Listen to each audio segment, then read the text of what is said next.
They sail along the coast.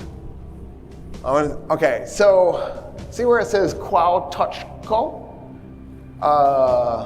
Here, see this longitude right here that I'm pointing at right down the middle?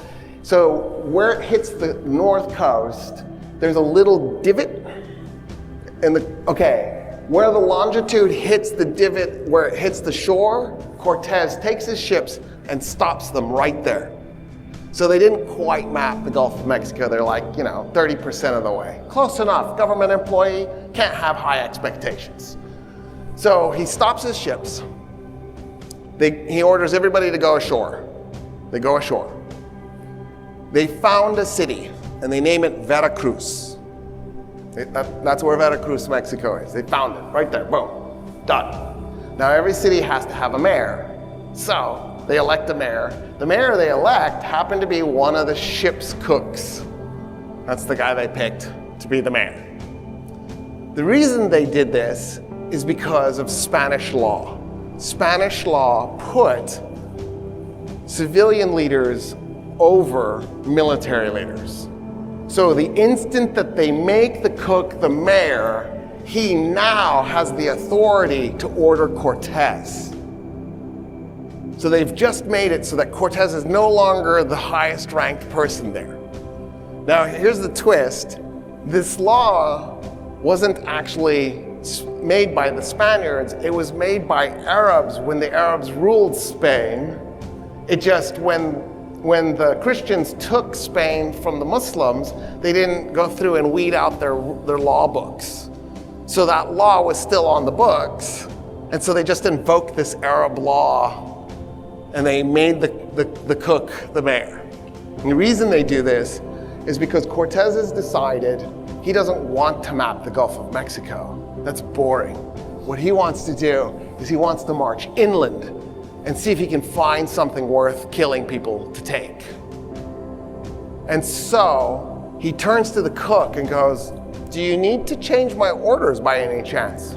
And the mayor of Veracruz, a city of only men, goes, with no buildings, it's just got ships, goes, "Yes, as a matter of fact, I am ordering you to abandon mapping the Gulf of Mexico. I am ordering you to march westward inland."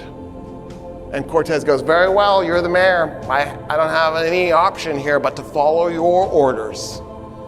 So he then orders men to go back out to the ships. They pull all the supplies off that they can, all the weapons, horses, anything they had on the ships that was of value that they could move.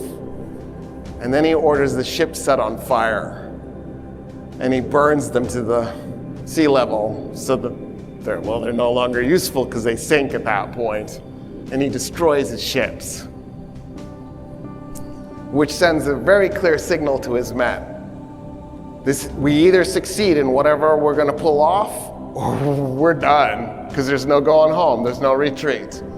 I have just made this basically a one-way trip. And they begin marching inland.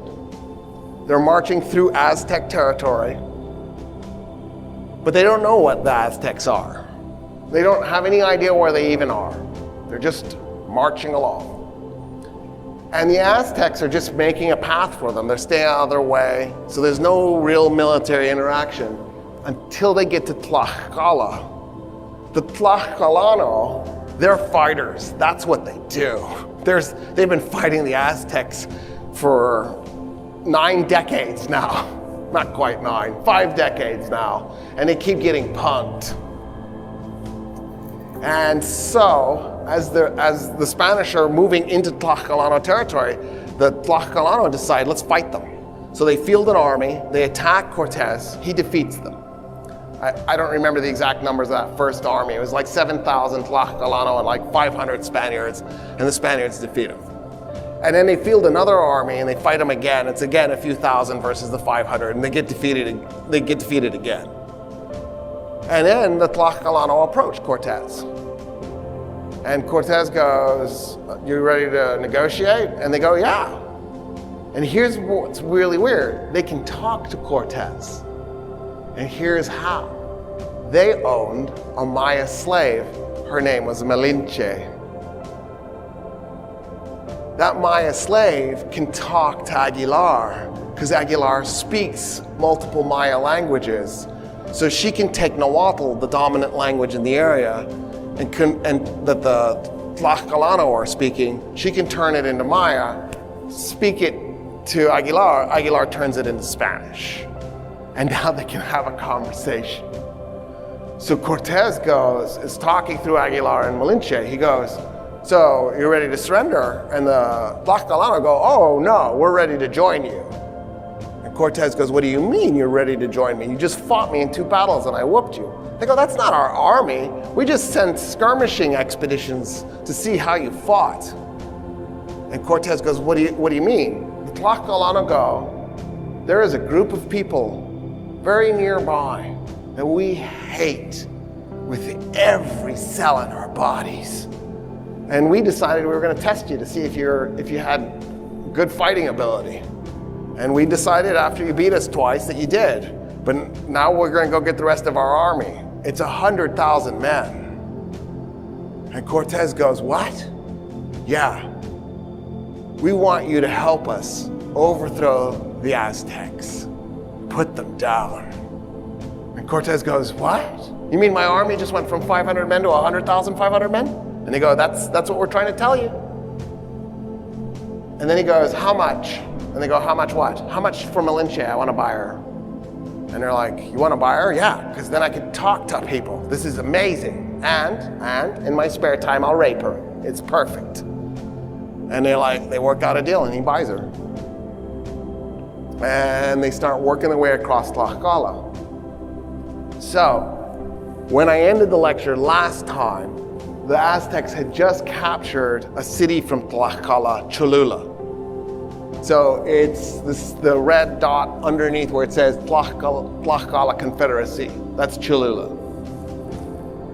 When the Aztecs had captured Cholula in 1518, they had annexed it this time. They didn't just leave it in Tlaxcala like they normally did. They would go in, conquer the place, and then pull out. This time they don't. This time they're like, you know what? We're keeping this one. So when the Tlaxcalanos and Cortez arrive, there's an Aztec unit there ready to defend the city, and they fight. And when they're done fighting, the Spanish don't stop. They defeat the Aztecs. The Aztecs did terrible. One of the reasons why the Aztecs performed so poorly was they were seriously outnumbered. I think the number in my head is probably wrong, but the number in my head was there was 20,000. So they were outnumbered like 5-1. But also, the Aztecs fought unarmed. They thought it was immoral to kill people in combat because human life was too sacred to just spill somebody's blood like that on the battlefield. So the Aztecs were wrestlers. Well, the Tlaxcalano weren't. They came with spears and swords and bows and arrows, and the Spaniards have arquebuses and swords and horses and cannon. And so this unarmed army of wrestlers that's catastrophically outnumbered heroically fights to hold on to Cholula and is destroyed. But then, now that they captured the city, the Spanish don't stop killing, and they go ahead and massacre the whole city. They kill everybody. And the Native American allies, the Tlaxcalano, are like, what are you doing? But they don't know what else to do other than watch, and so they just watch the Spaniards slaughter everybody. And then they just keep marching. And as they're marching west, they come up over the mountain. And the mountains there reveal the Valley of Mexico below, which has this giant saltwater lake. Well, not entirely saltwater, because the Aztecs dammed it, and they cut the western and southern part from the northern eastern part. And then as a result, that's where most of the fresh water was going in. They actually turned the southwestern part of the lake fresh. And then as a freshwater lake, they then put floating gardens in it.